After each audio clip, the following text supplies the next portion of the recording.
نو د عرفات ورځ یوه ورځ ده هغه چې حاجیان پر عرفات درېږي هغه د سې شنبې ورځ ده. په دې ورځ د عرفات کې هم آیاتونه نازل شوي دي قرآن پاک کې دا دین چې تمام سو الیوم اکملت لکم دینکم واتممت علیکم نعمتي ورضیت لکم الاسلام دینا. الله بلا کوي پیدا دین مو درته تاسو دپاره تام کړي پرمو کړي نعمت پرسو زه په اسلام باندې راضي یم.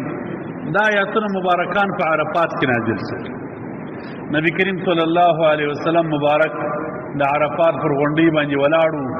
د جمعې ورځ وه در لک بالا اصحاب مبارکان حجان ورسره وه. نبی کریم صلی الله علیه وسلم مبارک و اصحاب مبارکان یې ولاړ وه. جبرائیل علیه السلام مبارک رالی دغه آیاتونه مبارکان یې نازل کړله چې الہ العالمین وایي دین نور پرسو زه چې راضي یم په یوه دین راضي یم چې اسلام دی. ما چې تاسو ته یو لوی نعمت احسان د اسلام در باندې کوئ هغه مې در باندې پوره کړي. در دې وروسته نبی کریم صلی الله علیه وسلم مبارک در دغه آیاتو وروسته یو اتیا ورځې پر دنیا تېرې کړي دي. بیا د دې آیاتو وروسته نبی علیه السلام د دنیا څخه رحلت کړی دي. بس نور ژوند یې بیا پر دنیا نه دی کړی. یهودي نبی کریم یهودي حضرت عمر رضی الله عنه مبارک ته فرمایي وایي ستاسو دپاره په اسلام کې یو ورځ شته تاسو ته یې قدر نه دی در معلوم. که دا په یهودو کې را ورځ به یې موږ به ډېر غټ اختر ځینې جوړ کړی وای. حضرت عمر صاحب ورته یې کومه ورځ یادوې؟ وایي دا آیاتونه چې نازل شوي دي چې الیوم اکملت لکم دینکم الله بلا کوي په نن دین پرستو چې ستاسو دین پرستو دا ورځ خورا د خوشحالي ورځ ده. دا ورځ که زموږ په یهودو کې وایي موږ به خورا غټ اختر ځین جوړ کړی وای. عمر رضی الله عنه ورته ما ته هغه ورځ معلومه ده صاحب هغه د عرفات ورځ وه هغه جمعې ورځ وه. جمعه و عرفات دواړه سره یو ځای شوي وه. اوس هم د عرفات د ورځې لوی اختر مسلمانان نه لري. غټه خوشحالي د مسلمانانو دپاره د عرفات ورځ ده. موږ اوس هم د اختر رقم لمانځو ولې عبادت پکې کوو. اختر خدا نه معنا چې فسق و فحاشي وکړه. موږ عبادت پکې کوو په دا ورځ خدای ته زاري کوو روژې نیسو اهتمام یې ساتو. در نور کال د دغې ورځې ډېر اهتمام ساتو. د هغې د اختر ورځ ده چې اهتمام یې وساتي.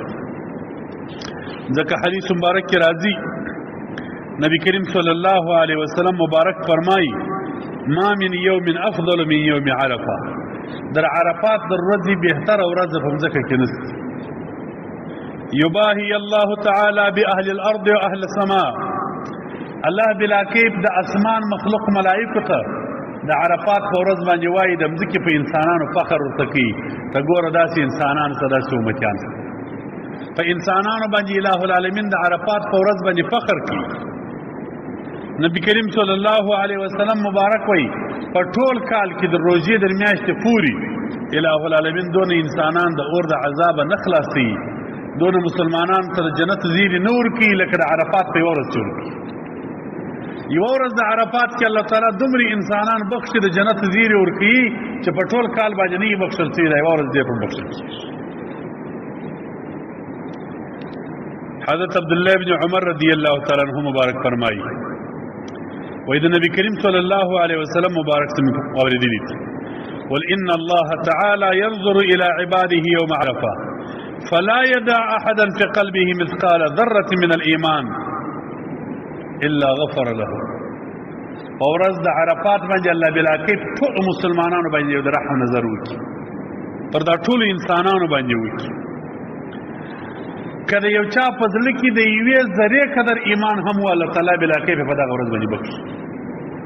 که داسې انسان و چې یوه ذره ایمان یې نه درلودی الله دې مو وساتي اخ ولاړې تباه دي.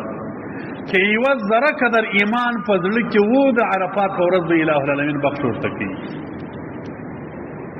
یو صحابي ورته وایي عبدالله بن عمر صاحب ته وایي د رسول الله صلی الله علیه وسلم ملګري للناس جمیعا ام لاهل العرفه. دغه شرف چې الله ورکوي چې د یوې ذرې قدر ایمان یې په زړه کې بخښي دا خالص د هغه اجانو شرف دی چې پر عرفات ولاړ دي که د ګردو مسلمانانو شریک دي. دی ورته بل للناس جمیعا دا د ټولو مسلمانانو شرف دی دا خاص د عرفات خلکو ته نه دی. د عرفات د خلکو چې پر عرفات ولاړ دي هغه ځان ته قدر و شرف لري هغه ځان ته یو احترام لري. هر مسلمان چې د دنیا په هر کونج کې وي چې په زړه کې یوه ذره قدر ایمان موجود وي الہ العالمین هغه ته بخښه کوي چې په دغه ورځ باندې خالص الله ته توبه وکړي، خالص رب العزال ته متوجه سي، خالص الہ العالمین عبادت وکړي، الله تعالی بلا کې خدایي ومني، رب العزال به بخښ ورته کوي ضرور به ضرور. که یوه ذره ایمان فضلي کې پاتې وي هم به الہ العالمین وبخښي.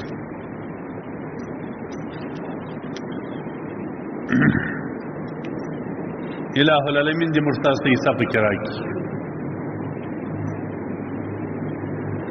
حضرت الحی بن عبداللہ رضی اللہ تعالی عنہ مبارک فرمائی، وی نبی کریم صلی اللہ علیہ وسلم مبارک فرمائل چې شیطان می یو وخت داسې ذلیله نه دی لیدلی په ټول عمر کې. دوې ورځې ډېر ذلیله کېږي شیطان، دوې ورځې شیطان ډېر پکې ذلیله کېږي، ډېر پکې خوار سي، ډېر پکې عاجزه سي، ډېر پکې ناامیده سي. یو نبی کریم صلی الله علیه وسلم مبارک د بدر ورځ وه، د بدر غزا چې کېدل د دنیا کافران غټ قوتونه د کفارو د مکې د قریشو را جمع سوي وه، د یو خوارو غریبو اصحابو مبارکانو د نبی کریم صلی الله علیه وسلم په خلاف باندې. په دا ورځ مې شیطان ډېر ذلیله ولیدي، نبي علیه السلام وایي انتهایي ذلیله و چې ما ولید. ولې ذلیله و؟ ځکه نبی کریم صلی الله علیه وسلم جبرئیل علیه السلام ولاړو دعاوې کولې. جبرئیل علیه السلام را شوی سوی د ټولو ملایکو سردار، دعاوې کولې زموږ دپاره د کومک، تور ورسره و جنګ یې کوئ، کافران یې وژل، الله تعالی ته یې خواست کوئ. شیطان ته چې مې وکتل ډېر لرې ولاړو د دې جنګ د میدانه څخه، ډېر ذلیل و خوار ولاړو. د ده دا زړه غوښتل چې نن به مسلمانان ختم سي، نن به رسول الله صلی شهید سي، نن به اصحاب شهیدان سي، کافران به زورور سي. الله د ملایکو لښکر راواستوي، کافران یې ذلیل او تباه او برباد کړله. د رسول الله صلی الله علیه وسلم د اصحابو د نبی علیه السلام مدد او کومک یې وکړي، هغه باندې رابالا سول، کافران ذلیله سول. نبی علیه السلام وایي شیطان مې ولیدي انتهایي ذلیل و په دا ورځ مې ولیدي. دویم نبی کریم صلی الله علیه وسلم وایي شیطان چې مې ډېر ذلیله لیدلی دي هغه مې د عرفات په ورځ ولیدي، چې د الہ العالمین رحم په جوش کې راسي، الله بلا کې بخښه شروع کړي چې ما دې په زړه کې د ایمان یو سره یې الہ العالمین یې بخښي. رب وایي زه بخښلی مې، زه بخښلی مې، زه بخښلی مې. ما د عرفات په ورځ الہ العالمین ته رجوع وکړه، الله ته متوجه سه، توبه وکړه په اخلاص باندې، عبادت ته خدای وکړه، یوه ذره ایمان یې وي الہ العالمین بخښه شروع کړي. د الله رحم دومره راډېر چې نبي علیه السلام وایي په دا ورځ چې شیطان ووینم ډېر ذلیله یي، ډېر خوار یي، ډېر شرمنده یي، ډېر رسوا سوی. شیطان ټوله کال په یو سړي خواري کښلي، درست کال باندې اخته یې ګناه یې پکوه او ناروا یې پکوه او بدو ته یې رابوله، د دوزخ لارې ورته سموه، دوزخ ته یې اخله.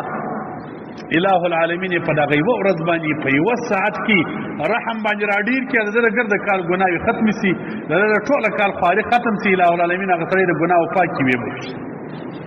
شیطان ډېر ذلیل او خوار په دغه باندې سي چې زما خواري ولاړل ابستون، څونه خواري مې کښلې. نو دا یو مبارکه ورځ چې الہ العالمین موږ تاسو دې امت ته راکړې ده. الله تعالی دې توفیق راکړي چې موږ عبادت وکړو. نبی کریم صلی الله علیه وسلم مبارک سے صحابی عبداللہ ابن عباس رضی اللہ عنہما روایت نقل کی، ان اللہ تعالی باہ بالناس یوم عرفہ عامہ وباہ بعمر بن خطاب خاصہ. اللہ بلاکی د عرفات په ورځ باندې په ټولو انسانانو باندې فخر کوي، قیامت ملایکو ته ورته وایي چې داسې مخلوق لرم ورته ګوري. اوس نن به یې اوس وویني پیسې به یې مصرف کړي وي، مالونه به یې د خدای د ربدو مصرف کړي وي، اولادونه او کورونه به یې در شا پرېیسي، خواري او تکلیف به یې کښلی، سفرونه به یې کړي وي، ډېرې سختې ګرمۍ او بېوردان باندې وړي. نن به ماته کالي به یې کښلي، په یوه لنګ او په یوه احرام کې به نن لږ سر د رب و حضور ته درېږي او الله ته به ژاړي. څه حال وي د عرفات پر میدان باندې. سبحان الله.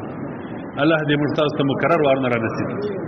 څومره خوند لري، څومره ذوق لري، څومره انسان په عاجزۍ کې وي. باچا مو رغلی دي، ګدا مو رغلی دي، فرق نه کېږي چې ته باچا یې که ګدا یې، ته وزیر یې که یو عام فقیر یې، حال دې نه دی معلوم هلته. که باچا دی، که ګدا دی، که وزیر دی، که فقیر دی، که بدماش دی، که خان دی، که ولی دی، که نبی دی، که هر څوک دی، په دغه لنګ کې او په دغه احرام کې په لږ سر باندې د هغه رب و د دربار ته پر سره ګرمي کې پر سر ټکې ولاړ او الله ته ژاړي. بله کم خوند لري د عرفات ورځ، بله کم حال. نو رب لا یزال نبی کریم صلی الله علیه وسلم الله تعالی ملائکه ته فخر کوي ودا خلق لرم انسان چې پیدا کوي الله تعالی قران پاک کې قصه راځي ملائکه ورته مې پیدا کوي ملائکه اعتراض وکړي الله تعالی ول اراده لرم انسانان پیدا کوم ملائکه ورته مې پیدا کوي بیا به ظلم شروع کړي انسانان بیا به خپل ویدي صورت وي بیا به دروغونه وایي بیا به نارواوي کوي الله تعالی ول زه پوهېږم تاسو نه پوهېږئ ملائکه څه وایي اوس چې مسلمان د الله عبادت شروع کړي الله تعالی ملائکه ته دغه خلک پیدا کړي تیرا ظلمې پیدا کوي بیا نارواوي کوي وګوره دا څنګه عبادت کوي دا څنګه عاجز مخلوق مې پیدا کړی دي دا څنګه زما طاعت کوي دا څنګه رسویریږي سره کم انسانان لري الله تعالی د حبیب علیه السلام امت دې سره کم ښایسته ګلان الله پکې پیدا کړي چې هر یوې وویني هغه بل به دې هېر شي باندې